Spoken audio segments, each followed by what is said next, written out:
Hello everyone, I'm Maria Sara Santos, 39 years old. Na-diagnose ako as may cervical cancer. Nagsimula ito noong continuous bleeding ako, tapos ng isang linggo akala ko normal lang yun. Tapos nag-bleeding na ako ng tuloy-tuloy. Mag-isang buwan ako nagtuloy-tuloy. So nag-consult na ako sa doktor, which is si Dr. Villanueva. Ngayon, in-assist nila ako dito sa cancer center na kung saan pagpasok ko nga, nagulat ako kasi ang ganda ng facilities ng CMC Cancer Center. At bukod doon, yung mga staff naman dito sa CMC, sobrang accommodating sila. Magmula sa staff hanggang sa naggagawa ng procedure. Talagang big help talaga sila sa akin na hindi ko naramdaman na ako'y may sakit. Kumbaga, ginaid nila ako para ako'y magpa-treat dito sa cancer center. So, sobrang thankful ako sa kanila. Ang message ko sa mga staff dito, ako'y thankful sa sa araw-araw na lagi kayong nakangiti tuwing kami pupunta. Walang araw na dull moment na pumasok ako dito na may nakasimangot na lagi may good morning, may greetings, lahat. Thankful din po ako sa aking doktor na sobrang bait na si Dr. Villanueva Salvador, na siya yung nag-ano sa akin na hindi ako titigil sa treatment, continuous lang yung treatment ko para mabilis po akong matapos. Sobrang nagpapasalamat din sa lahat ng inyong guidance sa akin. Bilang isang cancer patient, alam ko yung pinagdadaanan nyo ngayon, napagdaanan ko din yan. Ang message ko po sa inyo ay tatagan nyo po ang loob nyo, magdasal po kayo, maniwala po kayo sa doktor ninyo. Lalo pa, huwag kayo absent po sa everyday treatment nyo. Kung ano po sinabi ng doktor, sundin nyo lang po. Yan po ay makakatulong para matapos po at masugpo natin ang cancer.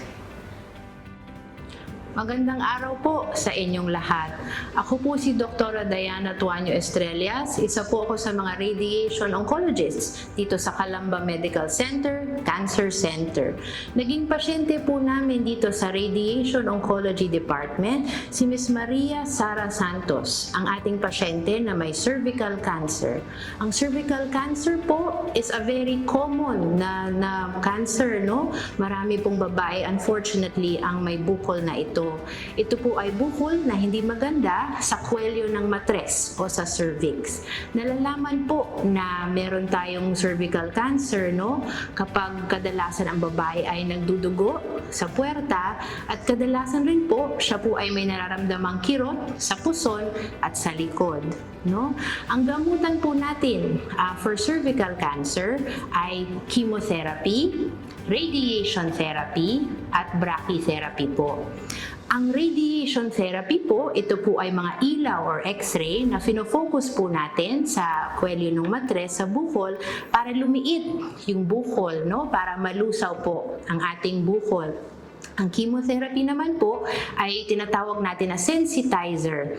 Kumbaga, ginagawa po niyang mas mabisa ang ating radiation therapy para mas mabilis na lumiit at malusaw po ang ating bukol sa kwelyo ng matres. At finally, no, pag natapos na po yung ating sabay na chemotherapy at radiation therapy, ginagawa rin po natin ang brachytherapy para sa mga pasyente na may cervical cancer.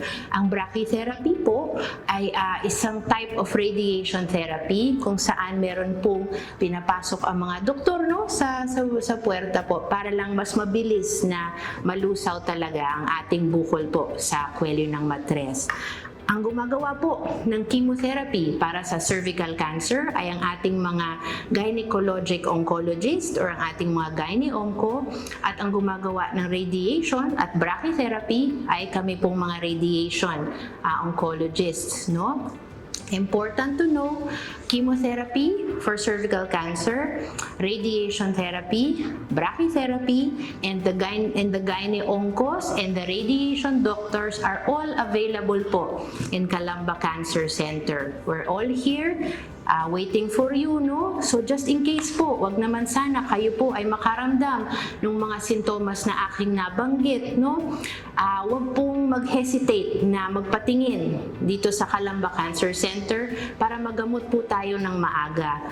Ang cervical cancer po ay nagagamot. Ito po ay curable. Thank you po.